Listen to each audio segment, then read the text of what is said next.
Hello, ladies and gentlemen, and welcome back to Dragon Age Inquisition. Where we last left off, we did quite a lot of stuff in the hinterlands. Ran around, killed some people. And now we're going to continue on, helping Master Dennett do all of his stuff. So, let's go. Just giving you guys a heads up. This is actually a pre-record because, like a lemon, I forgot to put my microphone in. Yeah, so this is after I've actually played the game. I'm actually talking right now in this game that I'm doing, but I had my microphone plugged in wrong, so nothing was coming out. So it's completely silent. Hopefully, the video is still playing sounds and the narration's going to be done in a separate line. If not, then, well, there you go. Now, as I said, we'll be doing around helping Dennett, looking through all his stuff, taking everything. Speak to the master. Guy ahead called Bron. Yeah, he won't talk to us until we go talk to Master Dennett. Got a locked door. Find tools. Yeah, you can't get those until you get like a skill point that you can spend. You'll see it in another video later on. There's Master Dennett, but before we speak to him, we're going to steal his wine. Oh yeah, bottle of the Thetis. An Orlesian liqueur. Sounds expensive. So you're the Inquisition, eh? Here you try. Watch yourself, Inquisition. Alright, continuing It's on. ugly out there. Speaking to Name's Master Dennett. I served Arleman for 30 years as horsemaster. Served Arleman. I hear your Inquisition is looking for mounts. It is. Interesting. Can you help us? Not at the moment. I can't just send 100 of the finest horses in Ferelden down the road like you send a letter.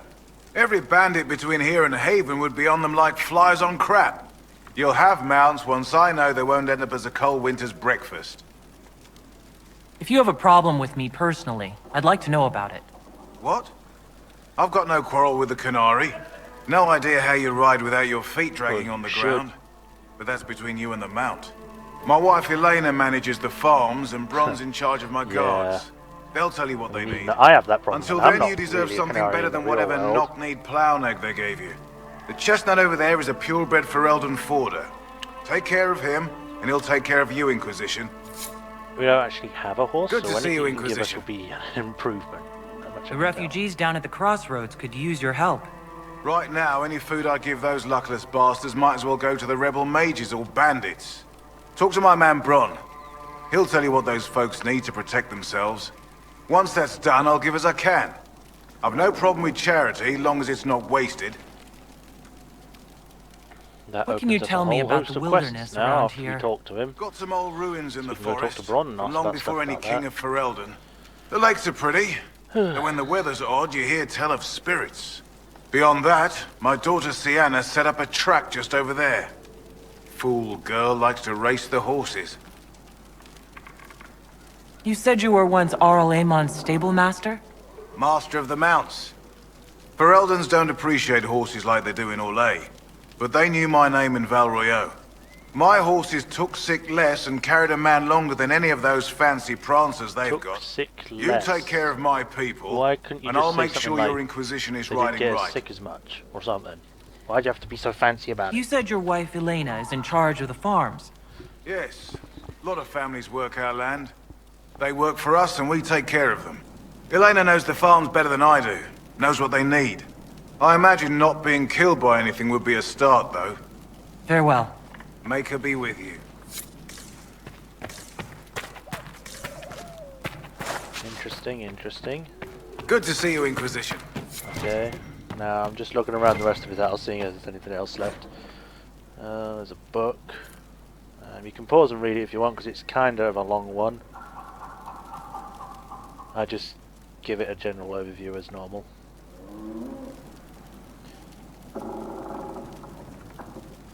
This is obviously one of Varric's books that he wrote after Dragon Age 2, or during, one of those two. It's mostly about Donic you know, from Dragon Age 2 that married I heard what my man said. Aveline. If you want our horses, then we you know, need that our farmers guard guy. back safe in their fields. But he's kind of Since the embellished breach appeared, the wolves have story gone a bit. mad. Well, They his come real after our character, men like anyway. beasts with the water sickness. You deal with the wolves, I see and our farmers Rift will be safe over again. there. I'll How get are to these you in a wolves minute. acting differently from normal?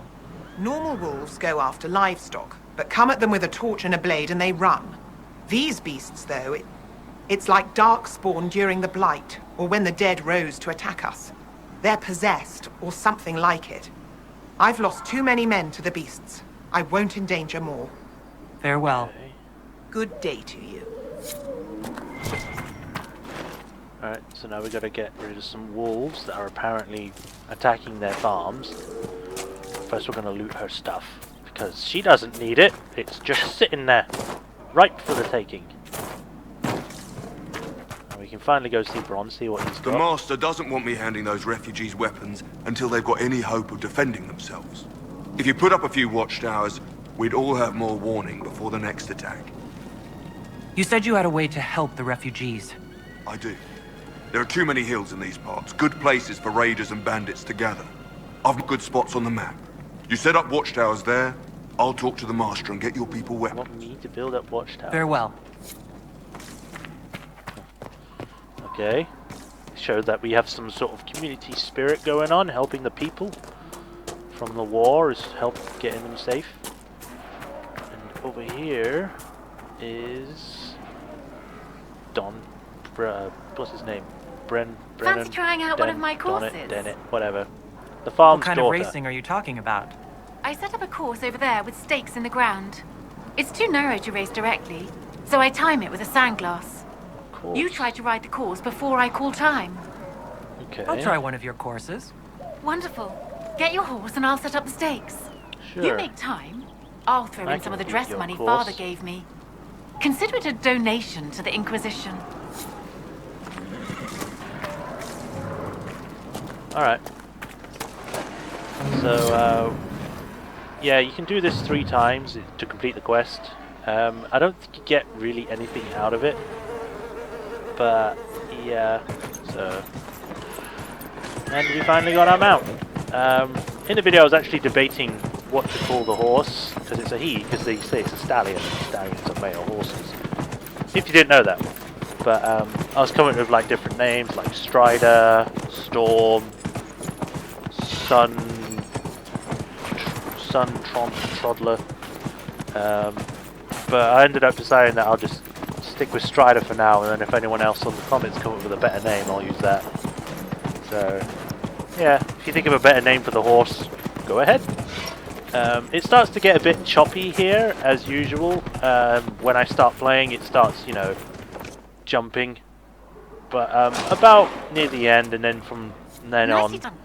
the Fancy another race? videos start Set up the playing next course. smoothly. Great. So we Go. did the first race. Wasn't that long, wasn't that hard. Kind of quick, really. Yes, I would like to try another race. Also, I had a kind of I guess you could call it a complaint about the horse or the riding system, because the whole white bits you see me doing with the horse, I'm putting him at a gallop, but the thing is that's more of a trot, because a gallop's like, you know, proper running. This is more like fast trotting, because when I was younger I used to actually take horse riding lessons for a whole reasons. Probably I'll divulge later, but for right now, suffice to say that I had to take them, and they were fun. I kind of learned a bit about riding horses and everything, but this was when I was a kid, so I don't even know if the knowledge I have that I can remember still what I see in here. It just kind of does that weird loading thing where I can still move the camera, Nicely but done. everything else just freezes. Set up the... Anyway, Great. what was I saying? Oh, yeah, where I learned to ride a horse, learn how to do a trot, a gallop, slow walk, that kind of thing, how to jump over small obstacles. And it was fun, from what I can remember. And even as a kid, I was kind of a tall kid. So I had to get one of the bigger horses I got everyone else got a normal horse. I ended up having to get one of the big stocky ones, which was like a what they call a Shire horse, where they have the long fur on their ankles that cover their hooves and everything. And it was a big horse. It was really cool. It was a black and white one, and it was called Storm, which you know I found really cool at the time. Probably still think Storm is a pretty cool name for a horse, and he was a pretty cool horse. I think we got along quite well. But like I said, for all I know, what he was doing was probably a light gallop. I don't know. Anyway, that's second one done. Just setting up the third and final race. Like I said, you don't really get anything from this. She says that she will give you her dress money, but the thing is, I don't see an item get given to us, any amount of money given to us. It just ends. So I don't know if that's glitched or if it's given discreetly, but yeah, it's kind of weird. Obviously, because it's the final race, it's a bit longer than the other two, a bit more hoops to go through, but other than that, it's pretty simple. You just keep galloping as much as you can.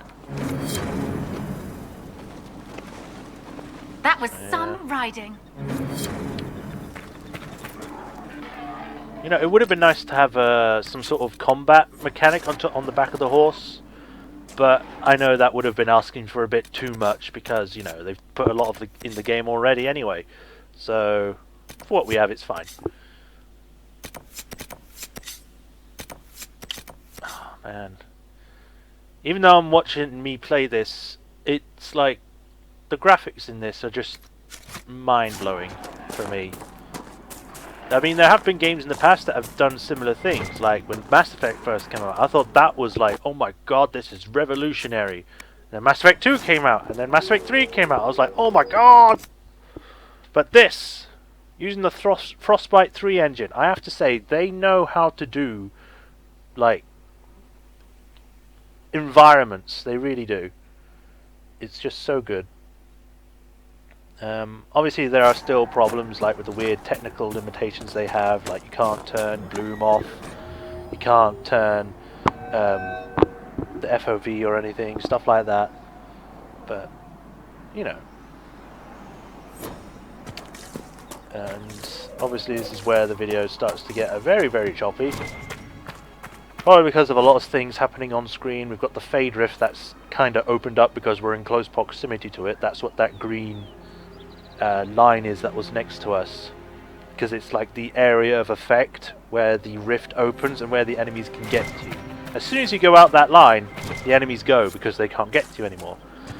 So I mean, it's a nice indicator from when you don't want to fight anything. Video's going a bit faster now, but that was because that pause you saw me, I actually paused the game and came and alt-tabbed out to let it cool down and let the disc wind down to 0%. So yeah, I did a fix after this video actually, which was to turn off something called Windows Media Network network hosting or whatever, which apparently could be one of the causes that makes the game, or makes the computer, because it's not really the game that does it, makes the computer's disk usage go to 100% while playing, which is what was happening to me. Every time I'd start recording, it would take a while, a few minutes, but soon it would start doing what it's doing now, chugging. And for some reason the disk usage would just shoot up to 100%, and it isn't the game that's doing it, it's something on the computer. It doesn't tell me what, it just says system on the task manager, so that could be any number of things. So I tried that, and then obviously after I started recording again it started working, so I don't know if it's what I did that fixed it, or if it was just because it got used to it after a while. Now here we go, finishing off the quest, and nothing appears. We get no... It doesn't say we get any money, it doesn't say we get anything. So it's like, what's the point? If she says she gives you something, she will give you something if you do it, but then nothing. Anyway, here I tried to decide what to do, but I ended up trying to go to this new quest. Just up ahead. I'm now saying, you know, we'll do those quests later on the bottom, because they're a bit higher level, and we're just like a couple, 2, maybe 3 levels below what we're supposed to be to do that area. But I mean, we're coming back here later on anyway in the story, so we might as well just leave it for now and do it next time.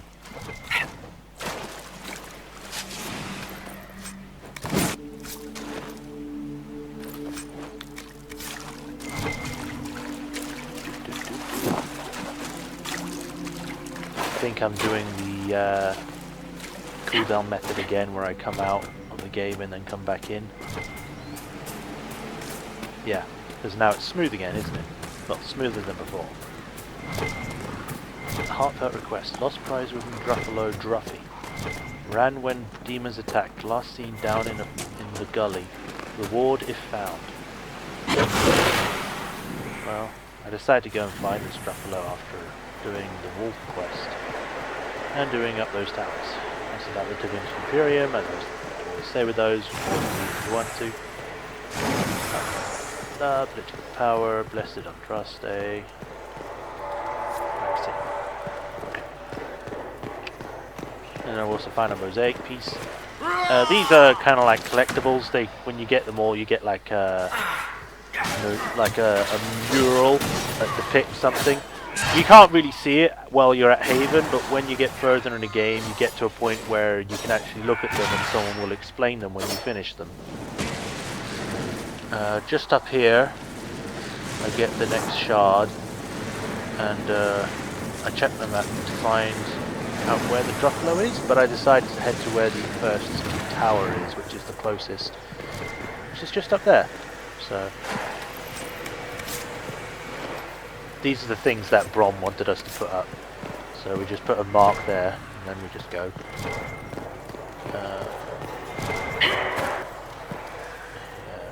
And then I decide that it's probably best to leave those other two to finish around this area, because we don't want to go all the way out and then come back in. So I decided to go to this quest that we got in an earlier video, which was about a dwarf that lost some cargo in the river or something.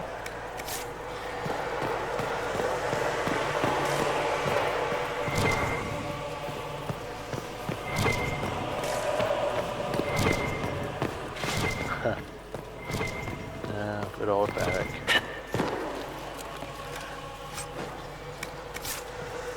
So here's the river, and there's the item. And inside is, I think, it's an armor piece? Yeah, Carter coat. It's an okay armor.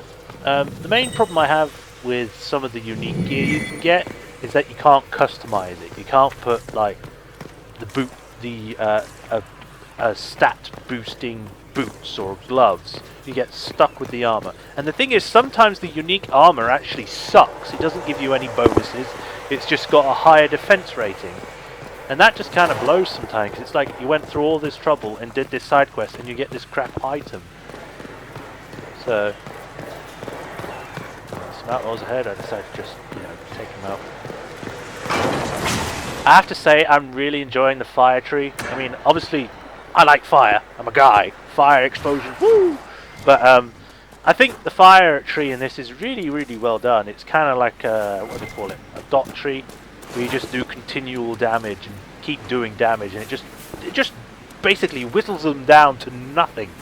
It's so, I wouldn't say overpowered, but so good. And then obviously this guy dies in a weird position. Dramatic, but I don't think people in real life would just land like that. Can't go that way, so we go up this little slope here.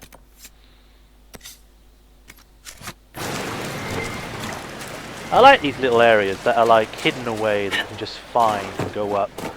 And you just discover all these unique things like the Dead Ram Grove. And you see these rams running around. None of them are dead, so I don't know how it got its name. And then we find this little cave.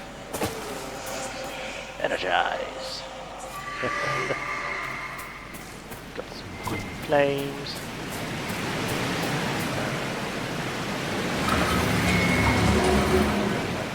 So then, if we come back or we drop the torch or whatever, we can just come back.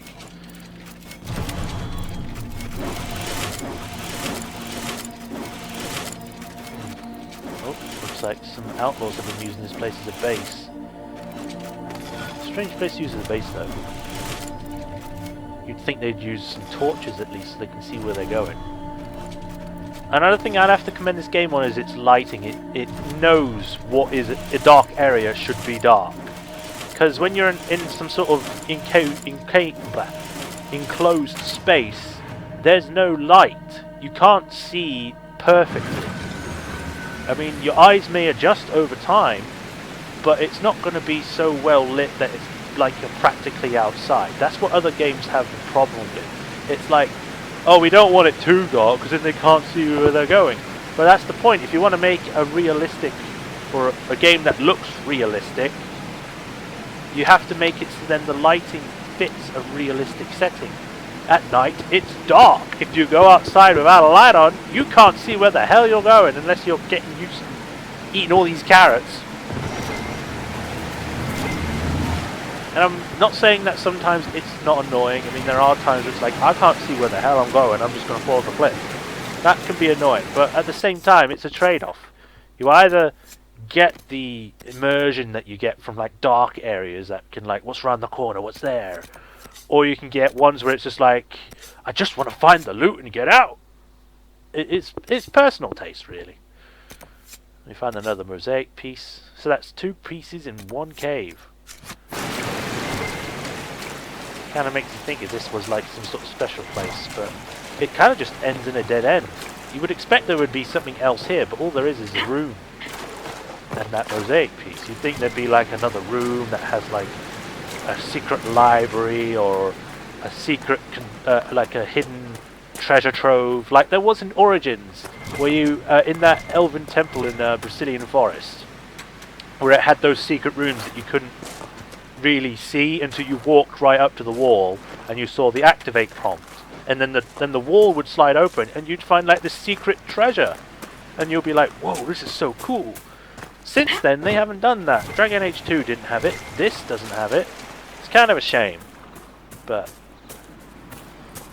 it's I guess it's kind of understandable. They couldn't do everything because they were trying to really push it with this game.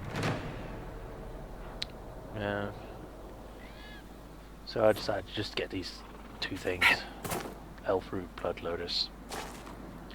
And then for some reason there's some loot here. I don't actually know why. I think maybe some patrols were here and they got killed by something.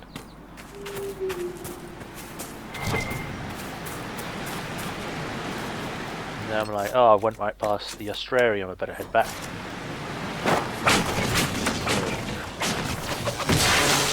There's also another thing with the map. I like the fact that it actually tracks where you've been. So you see like this line that shows you what path you've taken and how you got where you are. Which I like, because then if you get lost, you can just trace your steps. And here's the next shard that we found with the skull on the stick, or the pedestal. And we go to this Australium. It is a boat. Yeah, see how fast I can do this. I think I failed the first time. Yeah, already started off wrong.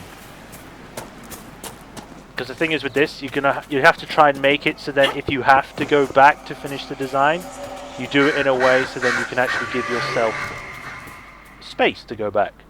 So like, don't complete lines that you can't go back another way on. So yeah, I decided to do it this way, and then Bob's your uncle, done. It's a ship. Constellation Periculus.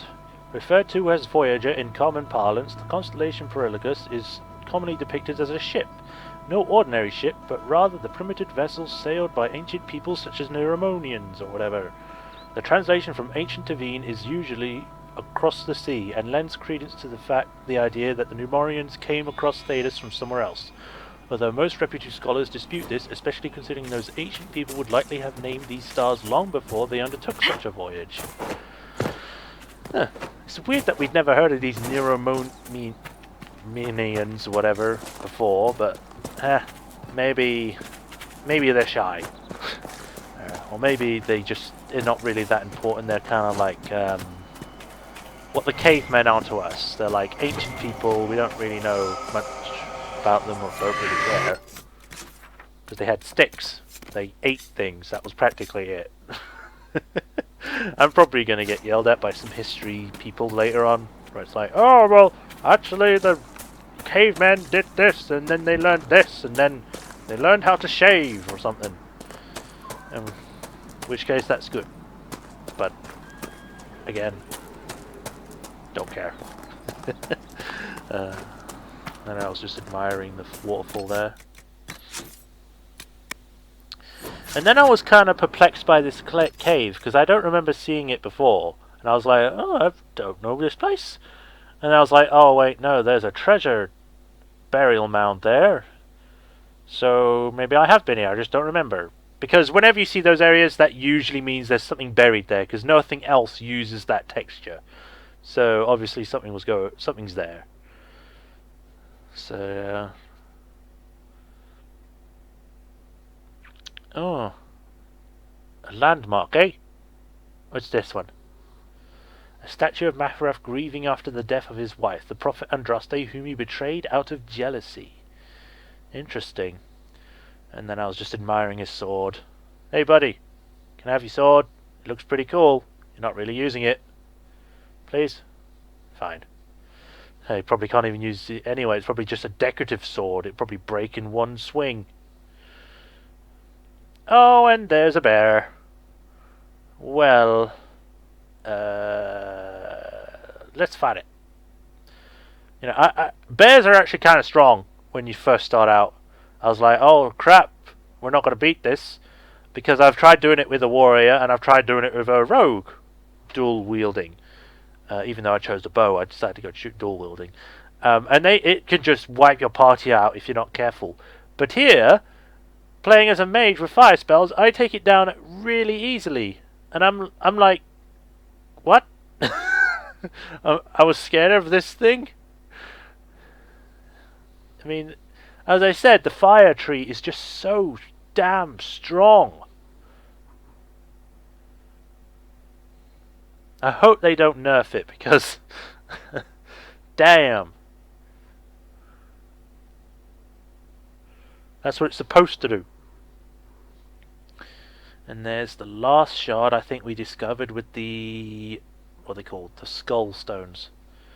It'll be worth it. You worry too much. I've seen you hunt, you and that bow together like the Maker and Andraste's sweet bosom, and there's nothing in this world that'll keep breathing after you take your axe to it.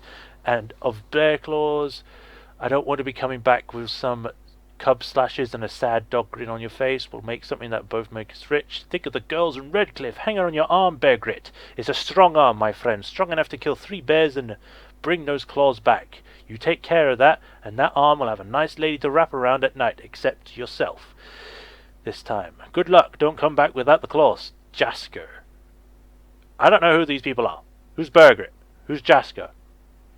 Looks like Bergrit came out and tried to hunt some stuff. Either he got killed, or he's somewhere out there still hunting and he just got lost. Jasker, on the other hand, I don't know. But yeah. That guy talking about his arm. If you love his arm so much, why don't you go out with him? Oh, wait, no, there's the last shard. I was wrong. Oh, so wrong. So yeah, I was like heading over there. So I think this is where the end of the video is. I'm heading over to do the what's it called, the rift. But yeah, this is the end, near the end of the video. So I hope you enjoyed this episode. Sorry for the lack of voice, and I shall see you when we get to the next one. Hopefully. Because the rest of the videos haven't got any voice on, I'm probably going to have to do an overview, over talking of that one as well. But, until then, this has been Majorshepard, and I shall see you in the next one. Bye-bye!